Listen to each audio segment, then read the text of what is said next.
अब देख रहे हो क्या हो रहा है। हमको लगता था ये सब इंडिया में ही होता होगा कि कोई फैन अगर इंडिया के अगेंस्ट कुछ बोल दे तो इंडिया स्टेडियम से निकाल देता है। लास्ट टाइम वर्ल्ड कप में कुछ पाकिस्तान बांग्लादेश फैंस अपना जर्सी पहन के आ गए थे तो हमने स्टेडियम से निकाल दिया।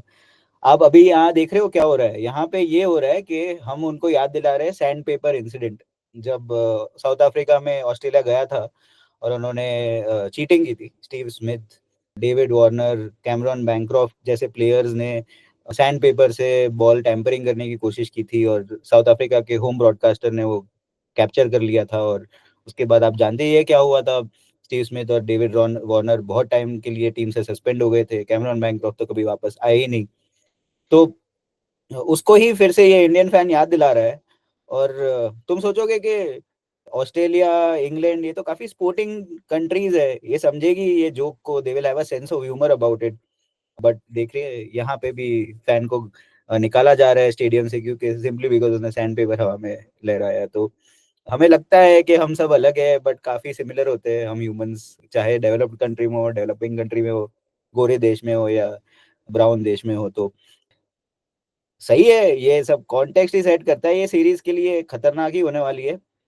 तो हेलो दोस्तों, स्वागत है आपका। आज हम प्रीव्यू करने वाले हैं गब्बा टेस्ट।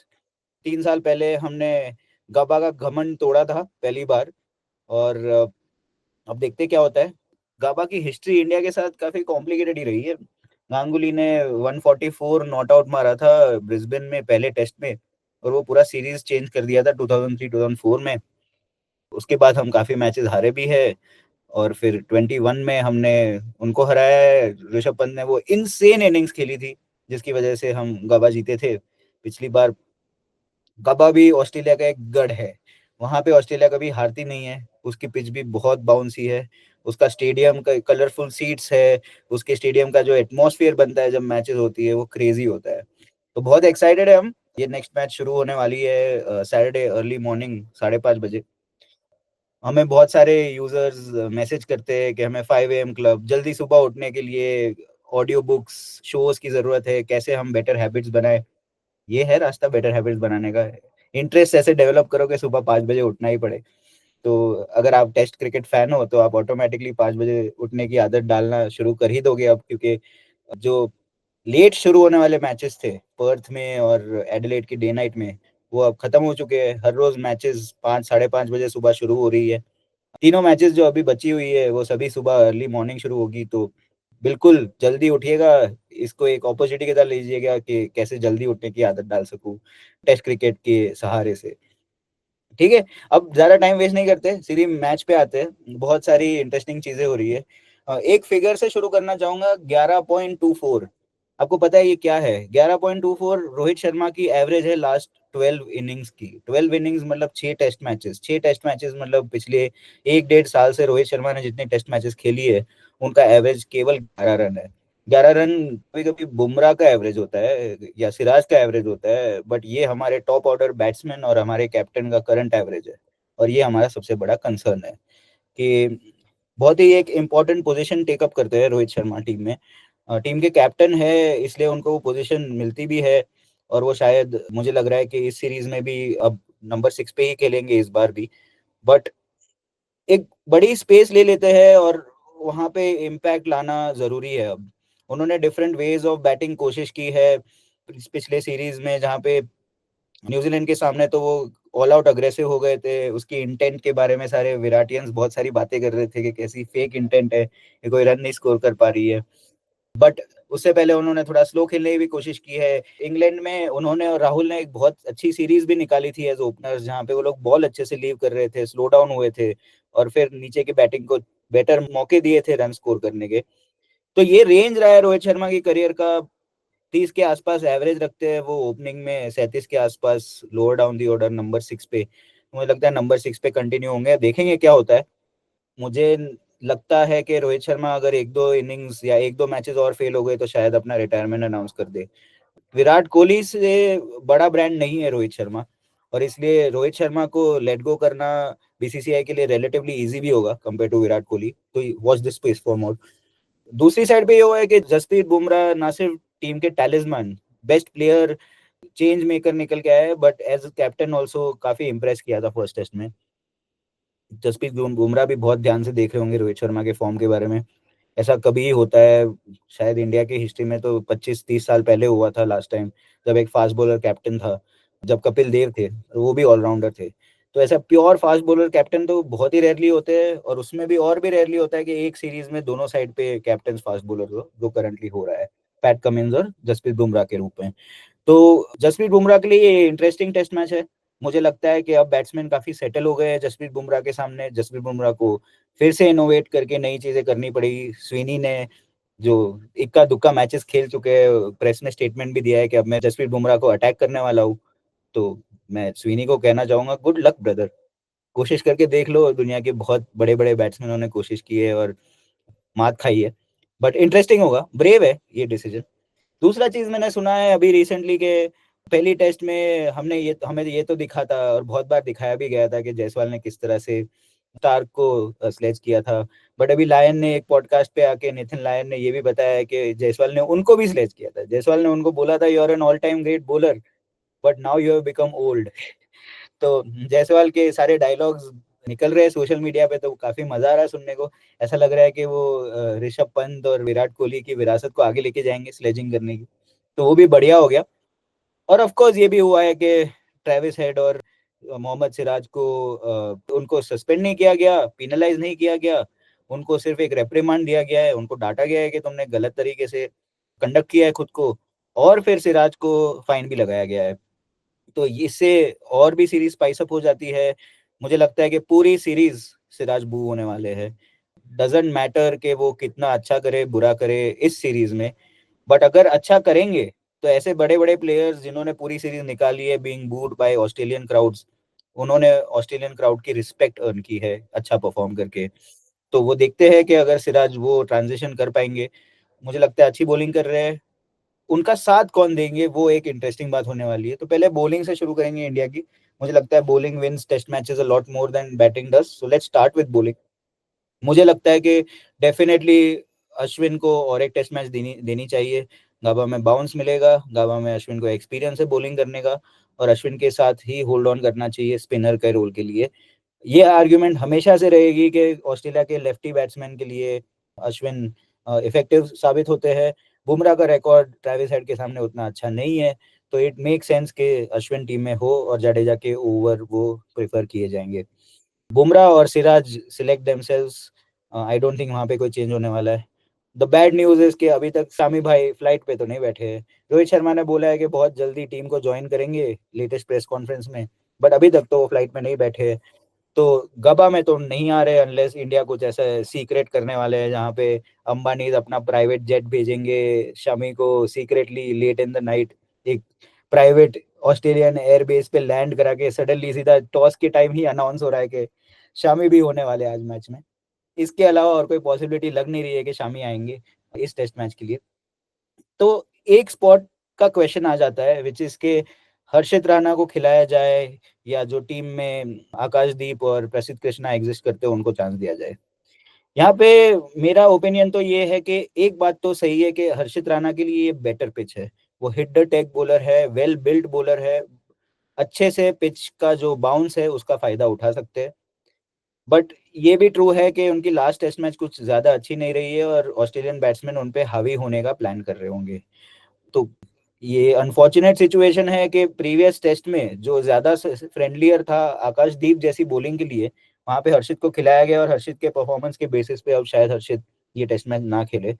बट अभी तक जो भी देखा है उसे लग रहा है कि रॉ मटेरियल बहुत अच्छा है हर्षित राणा का, और उनको डेवलप किया जाए और फ्यूचर टेस्ट मैचेस में आई एम श्योर हम उनको वापस देखेंगे। तो अगर हर्षित राणा नहीं है तो कौन आना चाहिए रिप्लेसमेंट में? अभी इसमें ऐसा है कि Akashdeep is a great swing and seam bowler, but specifically swing bowler with slightly slower speed compared to the others. तो मुझे नहीं लगता है कि गाबा उनके लिए आइडियल विकेट है। हाँ, मेलबर्न सिडनी में डेफिनेटली उनको देखा जा सकता है। सिडनी काफी ह्यूमिड भी होता है, उसकी वजह से भी स्विंग होता है, तो वो एक इंटरेस्टिंग डायरेक्शन हो सकता है। बट मुझे लग रहा है कि प्रसिद्ध कृष्णा को चांस देना चाहिए इस गाबा टेस्ट में। काफी हाई रिलीज है उनका, हिट द डेक बॉलर है, गाबा जैसी पिच के लिए परफेक्ट बॉलर है, यंग बॉलर है, तो वो he can run in all day. और अगर उनकी फ़िटनेस फ़ॉर्म अच्छा है तो मुझे लग रहा है कि प्रसिद्ध कृष्णा को इस बार चांस देना चाहिए। बैटिंग पे आते हैं, बैटिंग पे मुझे नहीं लगता है कि कोई बड़ा चेंज आएगा।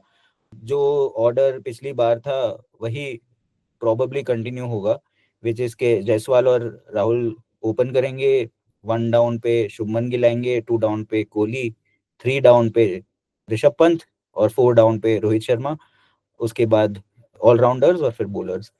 तो ये ऑर्डर के साथ इंडिया जाएँगे, बट थोड़ी चीज़ें डिफरेंटली करनी पड़ेगी।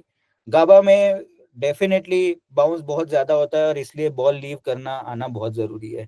आपको बॉलर को फ़ोर्स करना चाहिए कि बॉलर आपको फुलर बॉलिंग कराए, ताकि वो स्टंप पे हिट कर रही हो, और जब वो फुलर कराएगा तब वो अगर थोड़ी-सी भी लेंथ मिस कर देगा, तो आपको फुल लेंथ बॉल मिलेगी ड्राइव करने के लिए, ईज़िली रन स्कोर करने के लिए।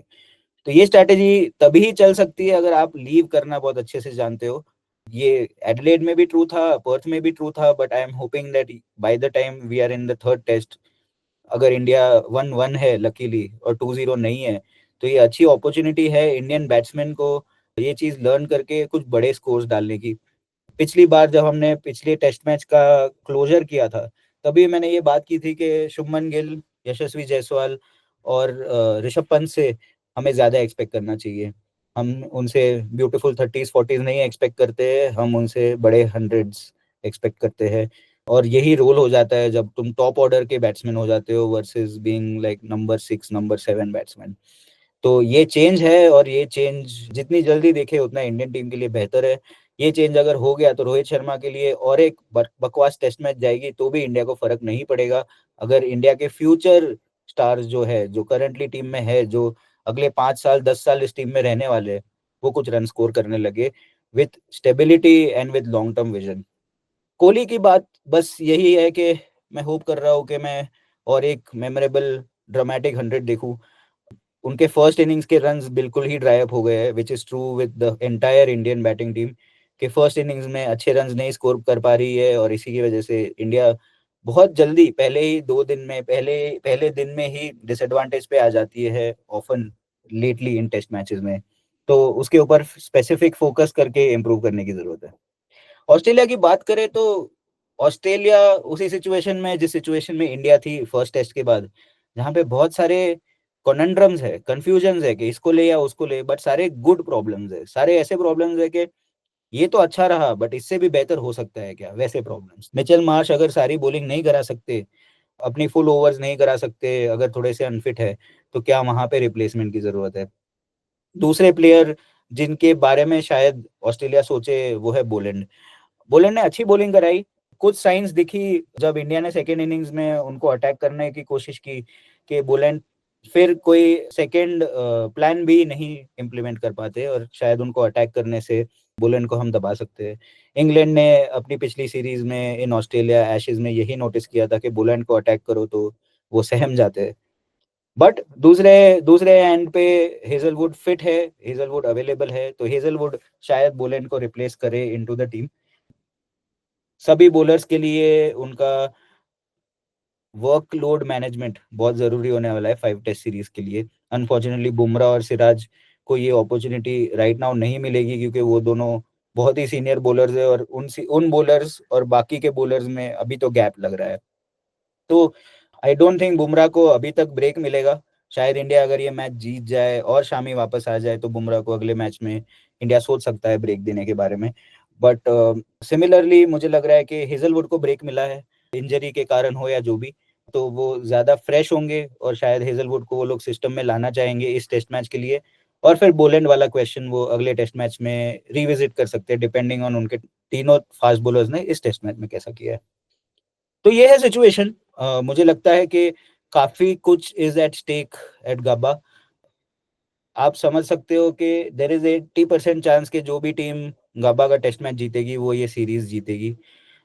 इसका context bigger context of course WTC है, जहाँ पे साउथ अफ्रीका ने मचा दिया है। मैं इमेजिन ही नहीं कर पा रहा हूँ कि कैसे पाकिस्तान साउथ अफ्रीका को 2 टेस्ट क्या, 1 टेस्ट क्या, 1 दिन भी पाकिस्तान साउथ अफ्रीका से बेटर हो इन साउथ अफ्रीका जो नेक्स्ट सीरीज़ है उसमें।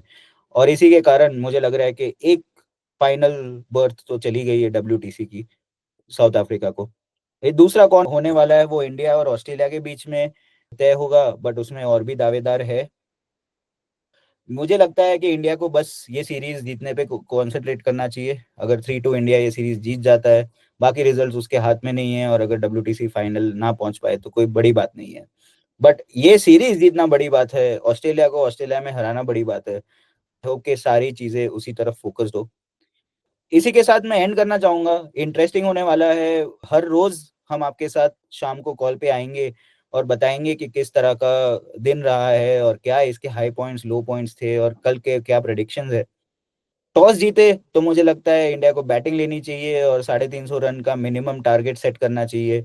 गाबा की पिच अच्छी है, ट्रू बाउंस देती है। इंडिया के स्ट्रोक मेकर्स जो है, जिनका डिफेंस थोड़ा वीक है, बट बैटिंग और हिटिंग तो बहुत ही बढ़िया है, उनके लिए ये कंड्यूसिव पिच होगी। कंपेयर टू एडिलेड का स्विंग और पर्थ की मैडनेस, यहाँ पे मूवमेंट भी कम होगी। मुझे लगता है कि यहाँ से मिचेल स्टार्क का इम्पैक्ट ऑन द गेम कम होते जाएगा। मिचेल स्टार्क का इम्पैक्ट कम होने से ऐसा नहीं होता है कि मिचेल स्टार्क होल्डिंग लाइन डालते हैं। जब मिचेल स्टार्क का इम्पैक्ट कम हो जाता है तो वो 5 रन प्रति ओवर, 5.5 रन प्रति ओवर दे देते हैं, मोर लाइक। तो वैसी सिचुएशन है। आई वुड से कि momentum is the most important thing, और इसलिए ऑस्ट्रेलिया का पलड़ा थोड़ा सा भारी है, क्योंकि आखिरी मैच उन्होंने जीती है। बट गाबा ऐसी पिच है, गाबा की ऐसी हिस्ट्री है, और इंडिया के पास जो पर्सनल है उनकी ऐसी क्वालिटी है कि मुझे लग रहा है कि ये this is closer than we know. मैं एक्सपेक्ट करता हूँ कि गाबा की टेस्ट 4 दिन तक जाएगी, हाई स्कोरिंग होगी relatively compare to the first 2 test, क्योंकि पर्थ है मुश्किल पिच, और एडिलेड में डे नाइट टेस्ट हो रही थी।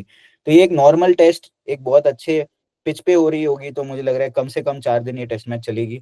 तो उसी हिसाब से अपने शेड्यूल्स, अपने अलार्म्स लगा लेना, और मिलते हैं हर रोज शाम को। बात करते हैं कि किस तरह से इंडिया अपना अटैक मैनेज कर रही है, और किस तरह इंडिया बीजीटी में आगे बढ़ रही है। Alright, cheers, bye.